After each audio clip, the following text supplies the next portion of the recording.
வில்லிவாக்கம் தொகுதி சட்டமன்ற வேட்பாளர் திமுக வேட்பாளர் கார்த்திக் மோகனை ஆதரிச்சு வாக்கு சேகரிக்க வந்திருக்கீங்க. நீங்க அவருக்கு முதல்ல என்ன வேணும்? ஸோ மக்கள் மத்தியில் வாக்கு சேகரிச்சிட்டீங்க, கிளம்ப எப்படி இருக்கு? நான் கார்த்திக்கோட ஃப்ரெண்ட், ரொம்ப நாள் ஃப்ரெண்டு. ஸோ அந்த முறையில் தான் கார்த்திக் சப்போர்ட் பண்ணி ஓட் கேட்க வந்திருக்கேன். களம் எப்படி இருக்கு? ரொம்ப பாசிட்டிவா இருக்கு. ஏன்னா கார்த்திக் மோகன் இஸ் ஃப்ரம் வில்லிவாக்கம். இது அவரோட இடம், இது அவரோட மக்கள். ஸோ வரவேற்பு ரொம்ப ரொம்ப நல்லா இருக்கு. இப்போ சினிமாவில் நடிச்சுக்கிட்டு இருக்கீங்க. உங்கள் சினிமா துறை சார்ந்த ஒருத்தர் கட்சி ஆரம்பிச்சிருக்காரு.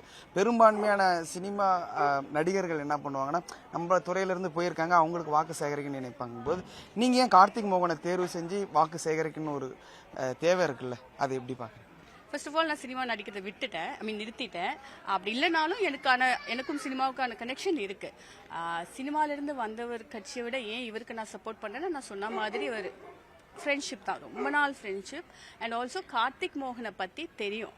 அவர் அவரை மாதிரி ஒரு வேட்பாளர் நிறைய பண்ணுவார். ஆஸ் இன் அவரோட அப்பா 10 வருஷமா அண்ணா நகரில் எம்எல்ஏவாக இருந்திருக்காங்க. அண்ட் அவர் கூட சேர்ந்து எல்லா கலப்பணியும் கார்த்திக் பண்ணியிருக்காரு. ஸோ அந்த எக்ஸ்பீரியன்ஸ் அப்படின்றது ரொம்ப இம்பார்ட்டன்ட். ஸோ கார்த்திக் அந்த எக்ஸ்பீரியன்ஸ் இருக்குது, எஜுகேஷன் இருக்குது, அண்ட் இதை இப்படி தான் கொண்டு போகணுன்னு ஒரு விஷன் இருக்குது. இது எல்லாத்தோட ஒரு பெரிய பேஷன் இருக்குது. ஸோ இதெல்லாம் வச்சு பார்க்கும்போது நான் கார்த்திக் தான் சப்போர்ட் பண்ணுவேன். வில்லிவாக்கம் தொகுதி பார்த்தீங்கன்னா 4 முனை போட்டி நிலவக்கூடிய ஒரு முக்கியமான தொகுதி. ஏன் முக்கியமான தொகுதி வருதுன்னா, தாவேக்கால இருந்து ஒரு முக்கியமான பொறுப்புல இருக்கக்கூடிய நபர் இங்க போட்டிடுறாரு. அவர் பிரச்சாரம் செய்யும் போது அழுகிறாரு.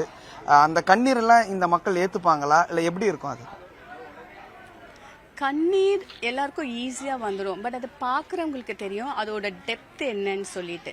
அது கூட தெரியாதவங்க ஒரு கூட்டம் இருக்காங்க. அவங்களோட ஓட்டை அவங்களே வச்சுக்கிட்டோம். பட் தெரிஞ்சவங்க சிந்திக்க தெரிஞ்சவங்க, அதுக்கு பின்னாடி என்ன இருக்குன்னு யோசிக்க தெரிஞ்சவங்களுக்கு அது ஒன்றும் எஃபெக்ட் பண்ணாது. இன்ஃபேக்ட் அது அவங்கள சிந்திக்க தான் வைக்கும். இது ஏன் இது லைக் இந்த இடத்துல இது அப்போ அவங்கள என்ன சொல்றது, எவாலுவேட் பண்றதுக்கு அது ஹெல்ப்ஃபுல்லா இருக்கும். அது நிறைய பேர் பண்ணியிருக்காங்கன்னு நினைக்கிறேன். பிற வேட்பாளர்களை விட வில்லிவாக்கம் தொகுதியில கார்த்திக் மோகன் எந்த அளவுக்கு முக்கியத்துவம் வாய்ந்தவரா மக்கள் மத்தியில பார்க்கப்படுது? இந்த எம்எல்ஏவை தேர்ந்தெடுக்கிறதுன்றது லாட்டரி சீட்ல குலுக்கல் முறையில தேர்ந்தெடுக்கிற மாதிரி இல்லை. மக்கள் இவர் நம்மளுக்கு நல்லது செய்வாங்க, இவர் இவ்வளோ செஞ்சிருக்காரு, இவ்வளோ செய்ய போறாருன்னு சொல்லிட்டு நம்பி ஒருத்தவங்களை தேர்ந்தெடுக்கிறது. அந்த முறையில பார்க்கும்போது கண்டிப்பா கார்த்திக் மோகன் வெற்றி வாய்ப்பு அதிகம்.